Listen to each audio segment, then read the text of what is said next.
Hi everyone, it's Victoria here, and welcome to the podcast. Before we begin, I wanted to let you know about the free courses the Victoria Stilwell Academy has available to enroll in right now for dog geeks like you. Just go to vsdogtrainingacademy.com and click the enroll button, and you'll see the free course options. That's vsdogtrainingacademy.com. See you there.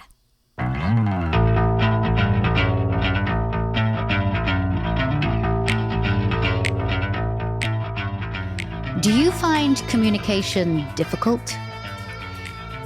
When you're with a client, do you find sometimes that you're not being heard? Or if there's a little dicey subject you need to talk about, like it's really hard to do it? What about if you don't actually agree with what another trainer might be doing? How do you communicate that to them? And how can you do it without causing conflict? Well, that's the reason why I have asked my next guest to join this podcast, because I think we all need to know how to maybe navigate difficult conversations. Her name is Carmaleta Aufderheide, and I am so glad she can join me today. She is... she's been a dog trainer for quite a while now. She helps clients and their dogs reach their training goals, ranging from obedience, therapy prep, canine good citizen prep, fear reactivity, and she is a CSAT, so she deals a lot with separation anxiety.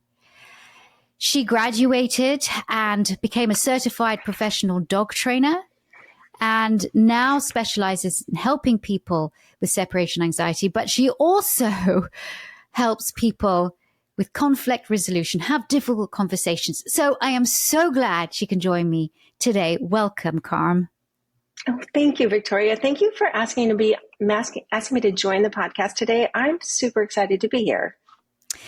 I'm really, really happy you're here too, because look, we're going to talk about how polarized that dog training world or the dog training industry is in a minute. But we all know that people become dog trainers, right? Because they love dogs and they want to work with dogs. But then they realize really quickly that actually most of their work, or a lot of their work, is working with people. Mm-hmm. And so it's not just enough to love dogs. You have to be able to, even if you don't love people, to at least communicate with them, to make them feel safe, to make them feel understood, to be passionate, to be compassionate to them. So what happens? Well, what do you say, first of all, to people who are just about to come into this industry? Like at VSA, we have dog trainers that come really to VSA because we put so much emphasis on human psychology and how to talk to people. But like, what would you say to people when they're thinking of becoming a dog trainer, but they don't like people very much? They don't really want to talk to people that much. I love this question. And I think this happens a lot in our industry is we have a lot of people that love animals. Most of us, any of us in this industry do. And we have a passion for wanting to help as many dogs as possible. And I think the thing that I would really remind them of, or at least put on their radar, is that idea that, like, in order to help the dogs, you're going to need to be able to connect to the people that live with these dogs, because helping the dogs is great. And I can't do it unless I'm able to genuinely and sincerely make a connection with the clients that have come to me for help. Because if I miss that piece, I am missing a huge opportunity to be able to help the dogs in front of me, which is why we all are getting into this business. Yeah, we're getting into this business because we really want to help dogs, and we are really, all of us, I call us geeks because we're dog geeks. we live and breathe dogs, and we're passionate about learning.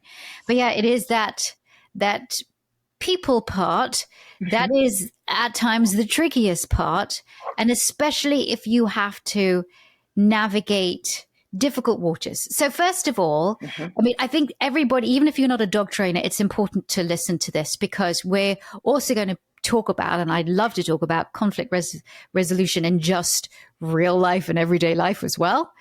But let's say you have a dog you have a client and you've gone in and did what you thought was the most wonderful consultation. I mean, it was fabulous. And you come back the next week and nothing has been done. Mm-hmm. Like their homework that you gave them, nothing has been done. What do you do?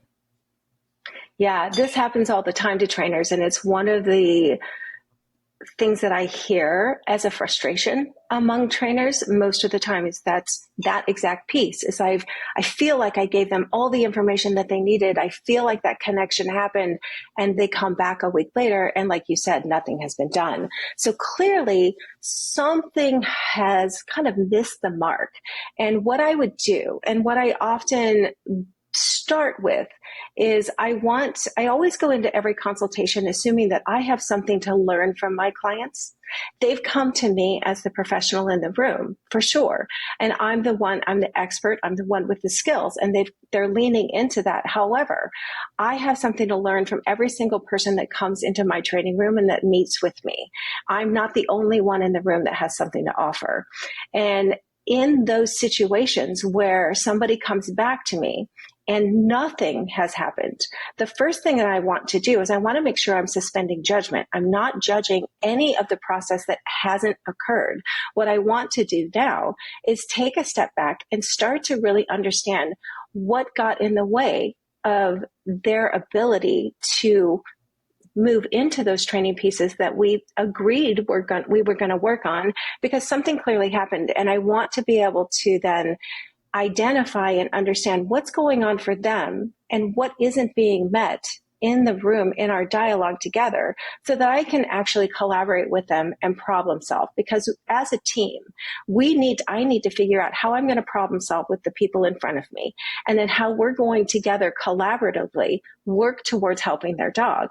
I'm missing some piece of that. So I'm going to back things up. And I just want to really explore, help me understand what happened this week that, impeded your ability to really put these actionable pieces in place. And we're going to back it up, and I'm going to listen with empathy, and I'm going to just validate what their life experience is in order to then dice out or kind of tease out the most important pieces of what I think needs to happen. And also not only what I think needs to happen, but what they feel needs to happen as well. That's really great information. Okay, I'm going to give you another scenario. Okay. Go into a home, or they come and see you, and you've got, let's say it's a husband and wife, right? Mm. And they have very different ideas about training. They are not on the same page. How do you deal with that? Because we're not counselors. We're not supposed to be counselors. But how do you deal with that? Because that situation happens a lot. It does. It does happen a lot. And I kind of love that you asked this question because you're right. Nobody said we needed to be a therapist to go into this industry. And at the same time, we do need to have tools of dialogue to be able to engage, to be able to help people come together to address the problems in the room. And I have absolutely been in that situation where I have either gone into somebody's home or they've come into the training room with me. And there's two things that can be happening. One, they might disagree about what's even happening with the dog, because what's happening for one person that they're more concerned about might be different for the other person, or they might have that happening and disagree about how they want to address this problem. One of the things, in order for me to actually be able to work with those clients, I'm going to have to first help them identify what's important to both of them so we can kind of create that common goal. One of the things that I hear most often trainers say is that when they're working with clients, they want their clients to feel like this is a safe space where we're going to be working together. It's a safe space for you to be able to express what's happening for you. And when we have clients like this that are at very big odds with one another, that safe space is important. However, for a safe space to be present, Victoria, there's two conditions of safety that need to be in place. The first is that my clients have the perception that we are working towards a common goal together. So if we're going to be working towards a common goal, we all have to have that same common goal in mind.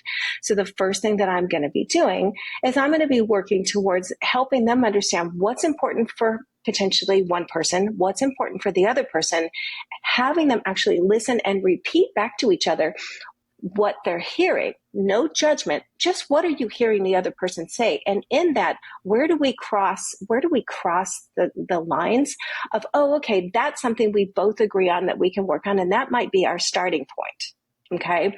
The second condition of safety is going to be mutual respect.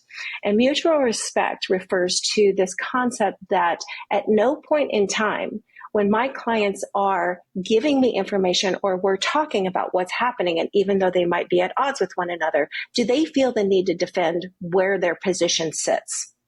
And so that's that piece of, I want to actively listen. We're going to find that common goal, and I'm going to help them just kind of be like, what's important to you? Great. This is what I'm hearing. What's important to the other person? Great. This is what we're hearing. Where do we see a commonality that we can potentially come together and work together? We may not have the whole big picture, but I just need one common goal for us to come together that's going to start the process of our work together. Ooh. Gosh, this is so good. I really wish I knew you when I first started training. I really did, because I would have needed you, I tell you. Okay, here's another one. Okay. Go into a home.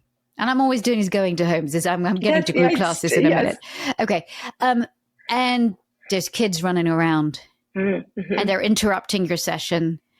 And you don't want to be rude, but you just really want those kids to just be quiet. Shut up and go away. How do you deal with the situation? Because people are very sensitive over their kids. Yeah. Very sensitive. So how do you address that? Oh, this is so good. Oh, God, I love all these scenarios because you've got them all. You're hitting all the pain points that we have. I have more, sorry. And so I love this because I've had this happen. And I know all of us have, where you go into a home and it's a busy household. So I think that what I would do is if I go into a home that has an active family situation occurring and that scenario is happening, I'm going to be really transparent and really honest with the people in front of me. And I'm just going to be like, listen, I am here to help you and I really want to help you. And in order for that to happen, we're going to need to be able to have a real conversation here and we're going to collaborate and we're going to work together. If we are continuously being interrupted by a busy lifestyle, let's figure out a way or a time where we can potentially reschedule this and meet so that you can focus because your attention is divided as much as mine is. And for us to be able to, practically help your dog, I need to be able to help you kind of create a situation where you can focus, where we can talk, we can have a dialogue, and we can really understand what's happening because no training can occur effectively in that kind of situation. And also when people are so distracted by the children running around their feet and constantly interrupting and coming in and needing, attention divided to them, it's just not a great training situation. So the first thing that I would do would be like, I really love that you scheduled this with me. I really want to help you. And let's figure out a way that we can work together. Let's see if we can. In separation anxiety, we do a lot of suspended absences. So we create a village of people where dogs can feel safe with somebody they're familiar with when their pet parent or their person needs to be away from the home so that the dog is never left at home for longer than they can, handle. I would kind of treat this situation in a similar way of like, let's create a village or let's come up with a plan so that we have activities or somewhere where your children can be so we can focus and we can have this and we can later fold your kids, if possible, if they're old enough, into what we're going to do for training. But let's get a foundation laid here. And I might just actually reschedule that appointment, but just have a conversation about what do you need? Right? What is it that you need?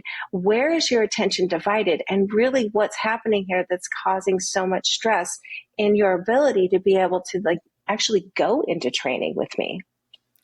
I've had that situation so many times when I be working with families and the kids were all just going crazy. And I'm like, I don't know. It can sometimes be so very overwhelming. And I obviously can. Yeah. And I try and I haven't done private training for a long time now. I just with everything else with my teaching and stuff.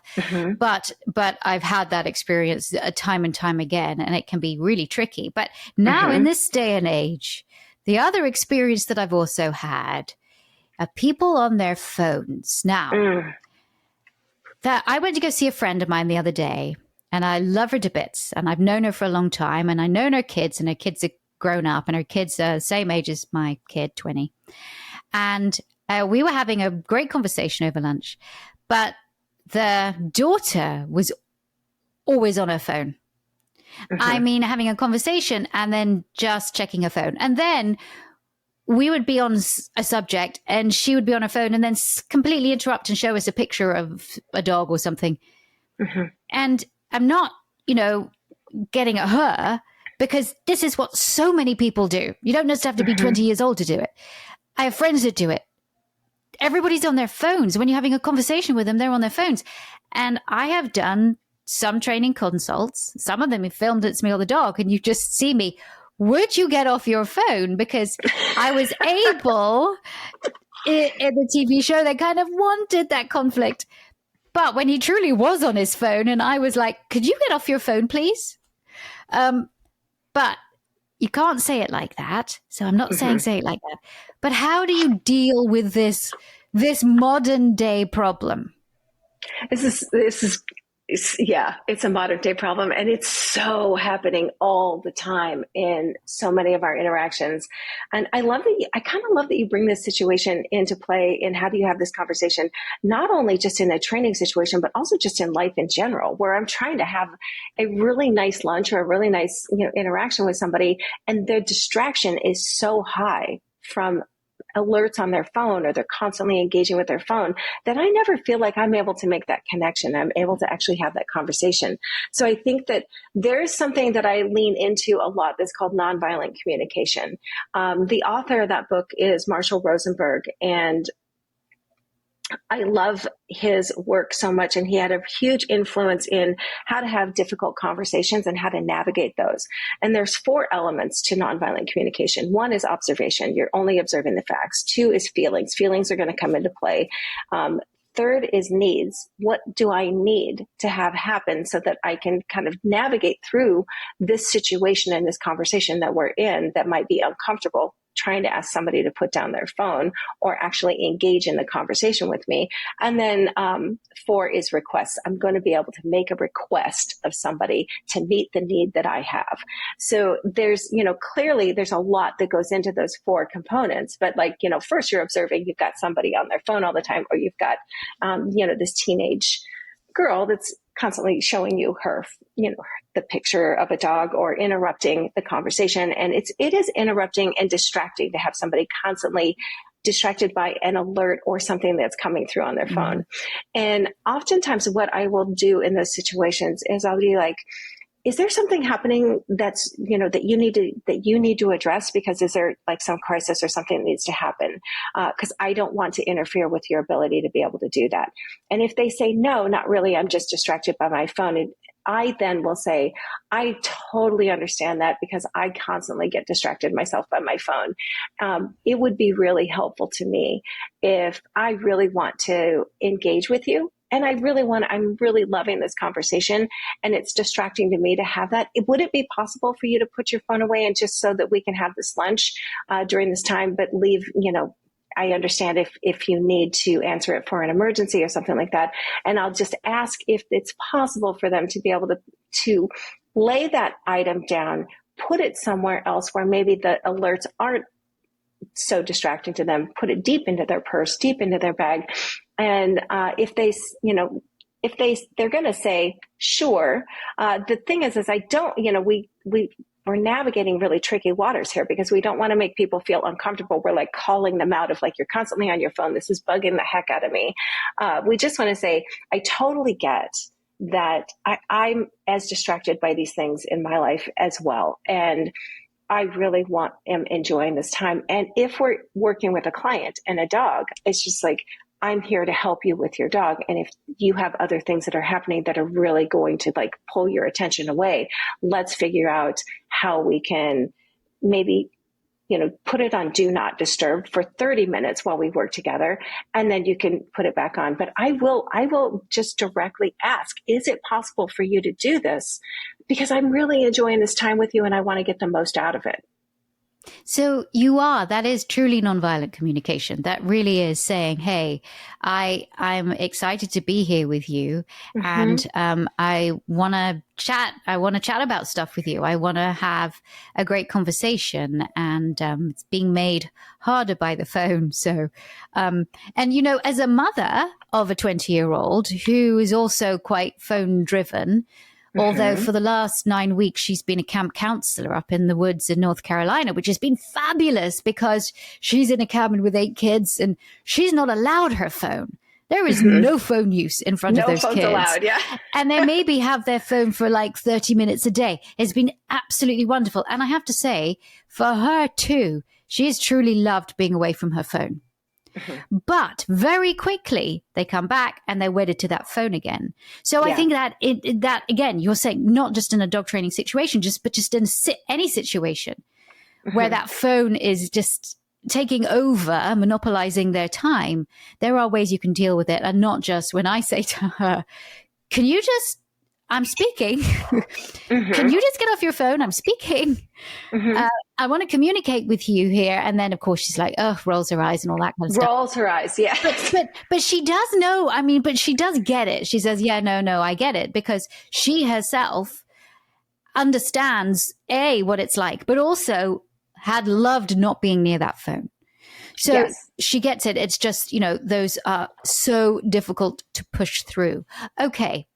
After the break, I'd like to talk about, conflict resolution amongst dog trainers in this industry that might not agree. Here we go. We'll be back after this message. A quick break here to get a word from this episode's sponsor, the Victoria Stilwell Academy. Now, did you know that I have a school that teaches people to be dog trainers? I love It's Me or the Dog and my work as a dog trainer on television, but those of you who know me know that my true passion really lies with helping other people live their best lives with dogs. And I love seeing that truly magical transformation when that light bulb goes off with someone I'm helping with their dog. That's what it's all about. It's the secret sauce that pet professionals like me, who work with these amazing animals, that's what we all share. It's what makes being a dog trainer the most rewarding, enriching job I can imagine. It's why I love what I do. And it's also why I founded the Victoria Stilwell Academy, so that I could provide a roadmap to others who want to help dogs and the people who love them learn to do what they love doing at the highest level. That is, to become professional dog trainers. Earning a living working with dogs professionally, it's been a dream of mine for years. And that passion is what drives all of us at VSA to create courses that are specially designed to help adult human learners chase their dreams. Now, most people already know about our flagship dog trainer course, which provides both online only and in-person options. But did you know that we also offer both dog guardians and future professionals a fully refundable 10-hour online course taught by me and other awesome VSA faculty, and it's called the Fundamentals of Dog Training and Behavior course. Now, I know it's not the sexiest name, but it's one of the most dynamic learning experiences available to dog geeks, and it's a pretty awesome first step to see if learning with VSA is right for you. Now, as a Positively Podcast listener, you can use promo code PODCAST right now to get the Fundamentals course for 50% off. That is $150 value. So, take our course. Plus, we also have a couple of free starter courses. They're free, completely free, including a course called Building Your Dog's Confidence, which reveals the secret ingredient to a happy dog life. So, I encourage you to check out VSA today. As I said, we have courses for all levels of learners. So it doesn't matter whether you're a newbie with your first puppy or a grizzled vet already making a living as a pet professional. Visit positively.com/VSA to learn more and enroll in a free course. That is positively.com/VSA. We all want the best for our dogs, whether that means you taking home some key tips for your own dogs or adding the ultimate in professional dog trainer education. Visit positively.com/VSA today. VSA, it is the future of dog training. And now, back to the podcast.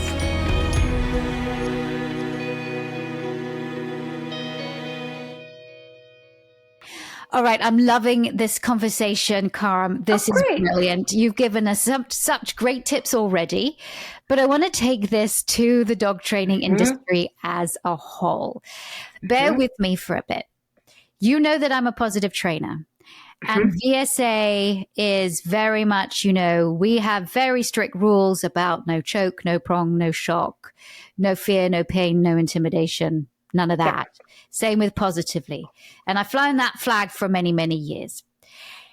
Now, that certainly does receive backlash from maybe the other side. And then there are people who are like, well, Victoria, why can't you just get along with the other side? Why can't you have conversations with the balance trainers and why can't you just, why can't we just all agree to disagree? And I go, well, because I don't agree. Because I actually don't agree with what you're doing. I don't agree that it is right to train a dog using methods or devices that cause pain or fear or intimidate dogs into obeying. There is a right and wrong. There's not just two sides of like, oh, well, you can either do this with a dog or you can do this with a dog. There's many ways to train a dog. And my answer is like, well, yeah, there's a load of amazing ways you can teach dogs. But there is one philosophy, and that's a philosophy of welfare and well-being. So that's a difficult conversation. And again, I've educated myself by experiencing what it's like to watch trainers using shock collars, whether they are companion dog trainers, sport dog trainers, or I was 7 years filming and working and learning alongside the police, right? The K9 unit here in Georgia. So I've seen all kinds of different ways. And we were able, actually, I have to say, with those police officers, those K9 handlers, to have excellent conversations. Because I understood why they were under so much pressure to have the dog obey at all costs. And the only way that they knew how they were taught was to use that chain and to jerk it, or not the handlers that I filmed with, but other handlers we met, to use a shock collar. So that, for me, I don't see that there's any discussion when it comes to the welfare of dogs. But then people will tell me, well, like, yeah, but we're trying to save dogs' lives too. So any way you can do that. I know this is a lot. But if we, the industry needs you, Carm, because how do we have conversations with people we don't agree with? Do we do that? Yes. And where we don't want to diminish what they say because that's their reality. But there's a right and wrong, isn't there? So this is a really great question, Victoria. And I love that you're going down this road and that you're asking about this conversation. What's interesting is there's a reason why you can have 10 different people in a meeting and they come out of that meeting with 10 different perceptions of what was said and what was done. And yes, I am a positive reinforcement trainer. My philosophy aligns with no use of shock collars, no use of prongs, no use of those things. And I love that you kind of bring in this idea of like, should I be having this conversation of yes and there is a right and a wrong way to it. So let me back up for just a second.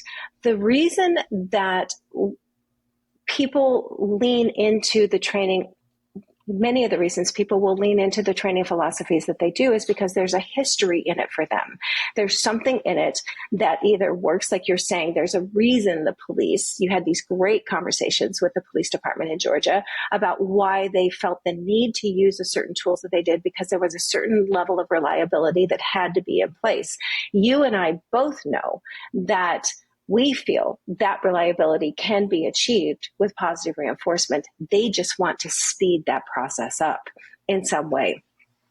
And so, where people's philosophies and core beliefs come from in their idea of how right and wrong, how they understand good and bad, and what's acceptable and unacceptable to them, comes from their history. It comes from like those things in their history and their past that develop these core beliefs and have shifted and changed our attitudes about how we perceive things and how we move forward and act on them. And those, what we see are the observable, behaviors above, like if we're using a tree, for example, and there's the soil, and what we see above ground in the tree branches and leaves, these are the observable behaviors we see in other people. What's lying below in the root system are all of those influencers that go into their core beliefs that have shaped how they see acceptable, unacceptable, good, bad, those kinds of things that we apply to what we would say is acceptable or unacceptable in the training environment or training scenario. Those things can be family, they can be culture, they can be religion, they can be ethnicity, they can be, financial situations. There's a lot of things in our history that go into like fueling and informing the ways that we're going to operate in the world. Knowing that, we know that our beliefs and our influences might be different. So our truth might be different than somebody else's truth. So how do we bring these two different truths together and have an effective and really like a real conversation, not designed to change anybody's mind? So I think that where you get stuck a little bit is that it's like, I don't want to accept that somebody else's training methods are acceptable because I don't believe that they are. And that's okay. You are absolutely 100% valid in your belief system and being able to sit there and be comfortable with what you're doing. Somebody else is going to say the same thing about a balance trainer or whatever their methods are that they might be using and applying to trying to get the same results. And so where we're kind of stuck is like, my truth is different from your truth. And you might feel that if you engage in those conversations, it's going to devolve into an argument about the application of tools and what's better, what's right, what's wrong. My approach really isn't so much about what's right and what's wrong. It's about help me understand why you feel those tools that you're using are necessary and effective and important to you. My goal is never to change somebody's mind about the way that they're training. They should have every right to reject anything that I'm doing or anything that I'm saying. In the same way that I want to give a dog agency and consent in our training process, I need to give people that same kind of license and agency of like, I'm not trying to convince you or persuade you that what I'm doing is right and what you're doing is wrong. I just want to share information, and I want to understand better what you're doing, why that's important to you, and why you feel that's the only tool that's effective. Because it's really a process of self-discovery. Because when people start discovering and explaining their philosophy and their tool, I'm not engaging in a argument. I don't want to debate anybody. That is not my goal here. I just want to really understand where you're coming from. And I'm going to still be sitting very firmly in my camp, in my position of, okay, I understand that better, and I still believe what I believe. Thank you for sharing that with me, because if I don't put them in a position of defending what they do, then I've opened the door for a more effective conversation, potentially in the future, where I've cracked the door open of like, that didn't go where I thought it was going to go. And they might start leaning into some positive philosophies and start asking and investigating more and being willing to try some new things. Some people never will. There are going to be people that will never change their position on that. There's going to be people that might be willing. It's a matter of how I engage with them. Does that make sense? It really does. It really does. And I feel like, I think some people in the positive training world were quite shocked that I was working with these canine handlers because, they are using, some of them were using prongs, they were all using choke. But I really wanted to attempt to understand their process. Now, I've also interviewed people and watch them train in the Met Police in the UK and other with the West Midlands Police, the Essex Police, the Somerset Police, all of these handlers now that are not allowed to use any devices. In fact, you use a shock collar or anything there, you won't just lose your job as a handler. You will not be in the police force anymore. So, I've seen them also work with police dogs, but it was really interesting for me to actually take a step back and watch, but also for me to teach them. Mm-hmm. So whilst I was learning stuff, they were teaching me. And so I was teaching them, sorry. And so, for example, we just did this exercise. And the exercise was turning in the other direction, because I noticed that as they're doing their walking training, before they go in the other direction, they do a massive yank on that lead and then they turn. Mm-hmm. So I just said, hey, what I want you to do is I just want you, before you turn, to say something to the dog and then turn. Let's just see how that goes. And it could be anything. You can say anything. Let's go, whatever. Mm-hmm. And they started doing that. And to their surprise, they didn't have to yank that lead. And they were like, this is amazing. We don't have to do that. I was like, I know. And your dog's actually looking at you more and watching you more. And because you're giving your dog feedback. Hey, you're telling your dog what you're about to do. And sometimes when you're actually in the field, because my experience of working with these canine handlers is not just in the training process. We were with them on all their calls. All of them, from tracking perpetrators to finding somebody in buildings to everything. So it was a deep, deep immersion into this. But it was like a light bulb went off. They didn't actually have to do this, but that's the way they'd been trained. So in that way, I think it was a great learning experience for me to see, A, how much they love their dogs, but also for me to talk to people who didn't actually have my belief system. And, they'd call me Miss Click Treat. That's what they called me, even though I never really use a clicker, but that's what they called me. And we all had a big laugh about it. But I'm still adamant. And, I do. And I think probably I've been burned a lot just because of holding that flag for positive training. I get it from the other camp. Believe you me, I get called all kinds of names and all kinds of disparaging things because I think people feel threatened. And it's a really hard conversation to have. And it's even a hard conversation to have when there's people with your own belief system, but they wouldn't do it like that. That's not right. They do it like this. Exactly. We can get very, very stuck in the way that we do something and not become flexible in that because it's been working for us.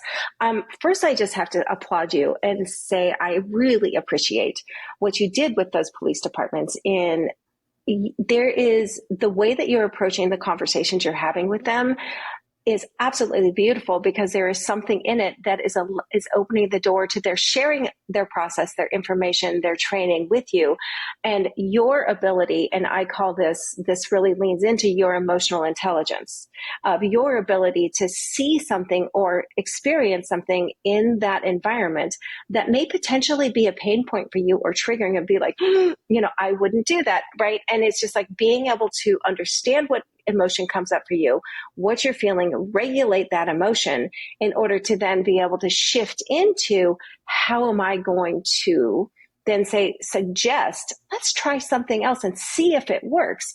Because when if you have low emotional intelligence, what happens, Victoria, is you get triggered by something that you see or you hear or you're experiencing in front of you, and your emotions take over the steering wheel, put the pedal to the metal, and the gas pedal goes, and impulse control lowers, and you go into telling them why that doesn't work, and this is a terrible tool, and why I would I've done never it. do it this I've way. had low emotional intelligence. I can tell you, I've done that a number of times. Not as I get older, but certainly when I was younger, I did. Yeah, I think we all have been there. And the thing is like, we're not born great communicators. We have to learn and develop these skills. And a big component of the way that we're going to be able to effectively be able to help people make changes are going to be how we receive information and how we regulate when we feel triggered, because I think we've all been there. And you clearly have done that in your interactions with these police departments, because otherwise there's no reason they would have been comfortable going, oh, okay, well, let's try it. And they may have had that doubt, right? With like, well, let's see what, the click treat lady really has up her sleeve. And when it works, to their shock and amazement, they're just like, oh my God, let's try it again. Then they're willing to, the proof is in the pudding, right? Like when the dog responds differently than they expected, they thought that the only tool that they had to use was the one that was the only one that was going to work. In a similar way, where positive reinforcement trainers, we can be in disagreement with a lot of our own, trainers buying into and really believing in the philosophy of positive reinforcement of like, nope, this is the only way to train, leave it. This is the only way to train. Let's go. This is the only way to train. Look at that, or I'm going to move you away. We're going to move away from something that's really distracting. And the reality is there are a lot of different ways to get the same result. We just want to see if we can lean into the positive, more humane way of doing it. And if I'm meeting resistance to it with another trainer to like, nope, this is the only way to do it. My question isn't going to be, my approach would be not to counter that with like, arguing back and forth of like why there's other ways that would work. My question would be, well, why do you think that that's the reason? That's the only method that would work. Are you saying that that's the only thing that would work? Help me understand why you believe that. Because when they start to self-explore why they believe their training philosophy or their training method is the only approach available that's going to have any effect or impact, what they start to really understand is that maybe there is something else to it. And it's really a process of self-exploration in order to shift that needle into like being more flexible. It's not about me going into any kind of debate with them. And you're using words like help me understand, or another one that I like is I'm curious. Mm-hmm. Because I am curious to find out. I'm curious to learn. And I think when you go into a conversation like that, then it doesn't put people on the defensive, because you are now opening the door for somebody to tell you their truth. Right. And that might not be a truth that you agree with, but it is their truth. And so I think the older that I've got and the more that I understand actually just in my own everyday life, and especially being the mother to a teenager mm-hmm. and now a young adult, there's definitely a lot of learning that's taken place to mitigate that conflict. I'd like to address this final thing and ask you about social media. And how social media has affected our conversations with each other. Not just in terms of, I can comment whatever I feel like I'd never say it to your face, but I can definitely put it here down in writing. Mm-hmm. How has social media influenced our ability to have successful conversations with each other? I believe that social media has really impeded our ability to have genuine conversations with one another. I understand that social media has a place in our world. For sure, we live in a digital age. We live in a digital world. We live in a world in an era where social media is going to be used for how we connect with our clients, with how we advertise our business, with how we kind of put our message out there. And that's an important tool for us. And then when we hit those conversations or those things, like you said, it's also a platform where bullying can occur, and bullying without accountability or responsibility. So I look at accountability and responsibility a little bit differently. So responsibility would be, yeah, I said that, right? I said that. That's what I believe.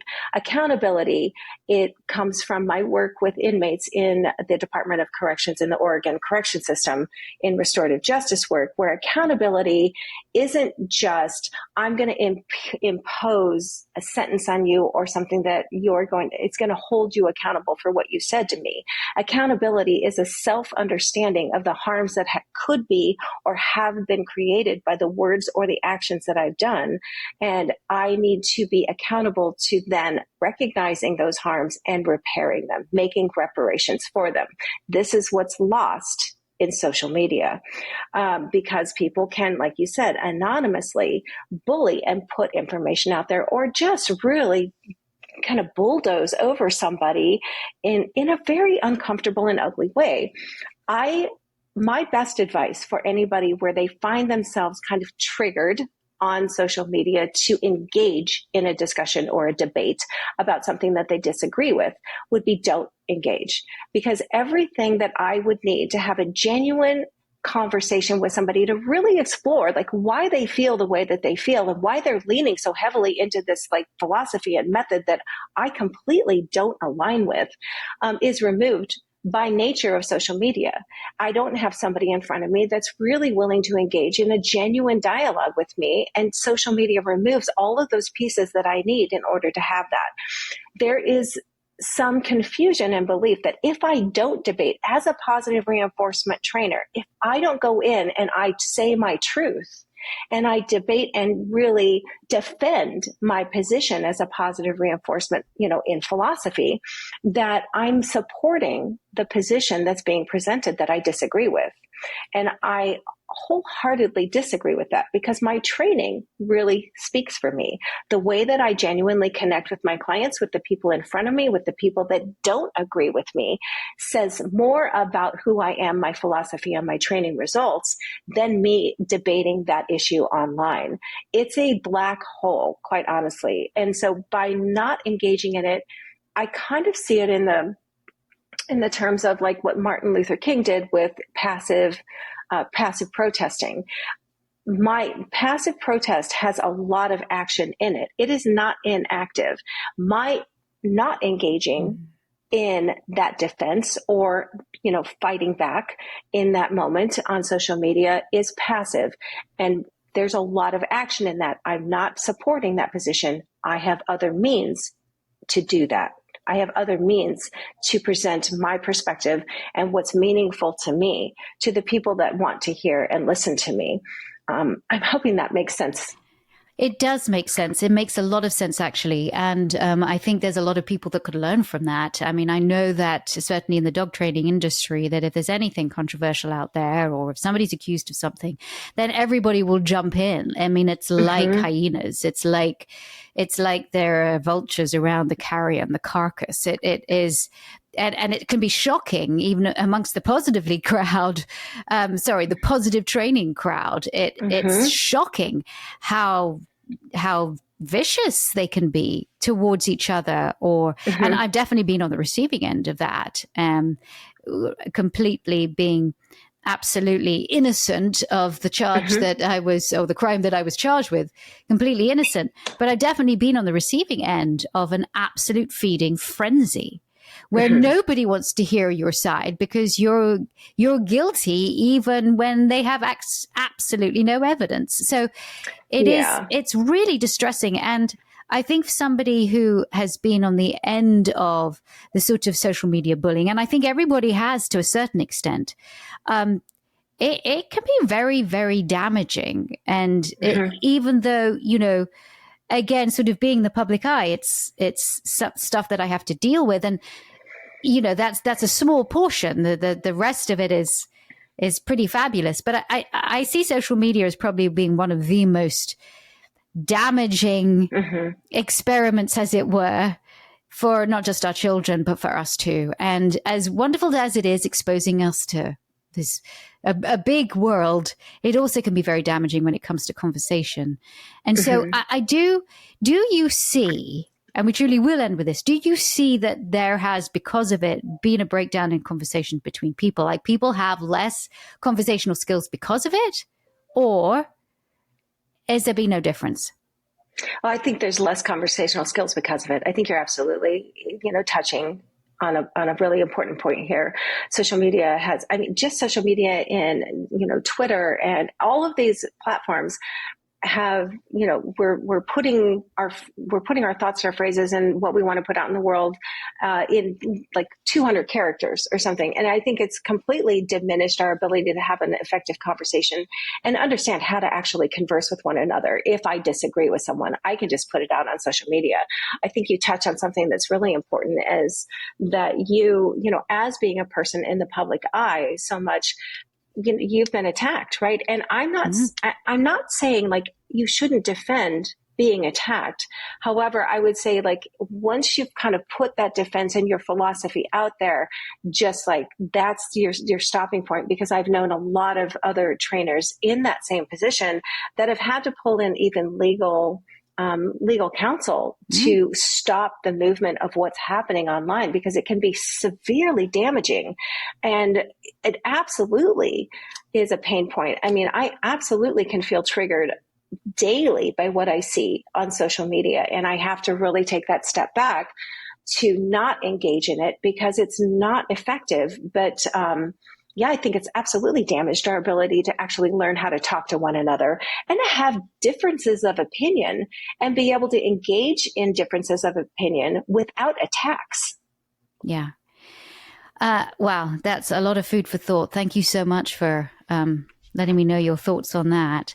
To end on a good note, though, tips for trainers. What would be your sort of top 3 tips? My top 3 tips would be, when you enter a training room, I want you to learn to suspend judgment. I want you to not put any personal value judgments on anything that you're seeing. So suspend judgment would be my first piece. My second piece would be work on your own emotional intelligence in being able to drive a conversation without being triggered and letting your own emotions hijack the moment. And then the third thing that I would say is learning to lean into matching the mood in the room. So a conversation that you're going to have with any client or with anybody is going to move. It's going to go from maybe your problem solving, task oriented goals to things get emotional, to how people socially identify in the world. And it's a constant moving target. So I want you to stay in the moment, actively listen. So practice that active listening and practice being engaged. Work on your emotional intelligence and suspend judgment. Because if you can do those 3 pieces, you have begun the process of making a connection where people are going to lean in. Carm, thank you so much for joining me on this podcast. Absolutely fascinating. People want to find out more about you. Where would they go? I live in Springfield, Oregon, and I operate my own business. It's called North Star Training Solutions. And that webpage is primarily for separation anxiety, although just recently I added a tab in my website for animal professionals. And that is a place where people can hire me to consult with them on where they're stuck in training, where they're stuck in dialogue with their, in conversations, if they're having difficult conversations or differences of opinion with other professionals, either be it trainer to veterinary professional, trainer to trainer, whatever it is, trainer to client. I have now consulting packages in there for being able to help people identify where they're stuck in their conversations and build the tools necessary to have better conversations with those people in their lives. Wow, I'm so glad to know that, because I know that people listening here, there will be a lot of people that need your services, truly. And I'm so glad that you're doing that, because it is very much needed in this profession, in this industry. Thank you so much for taking the time to join me. I really, really appreciate it. Thank you for having me. And thank you, Victoria, honestly, for being on the precipice of what I think our industry needs, and is just a movement that is starting to kind of gain some momentum in our positive reinforcement training world. And I think that we have the opportunity to really set the stage and change the direction of how we have these conversations. So I really appreciate the opportunity to talk to you about these things. Thank you so much. And thanks everybody for listening. I know that on these podcasts, I always have the most amazing guests, and she truly is an amazing guest. So thank you for listening, and take care of yourselves, and I'll see you on another podcast. Thanks for tuning in to Victoria Stilwell's Positively podcast. For Victoria's online dog training courses, more information, and helpful dog training tips, visit Victoria's official website at positively.com. Get connected on Facebook, Instagram, and other social media as Victoria Stilwell, and follow her on Twitter at Victoria S. Learn to become a professional dog trainer with the Victoria Stilwell Academy at vsdogtrainingacademy.com. And be sure to tune in next time as Victoria helps you and your dog live your best life together, positively.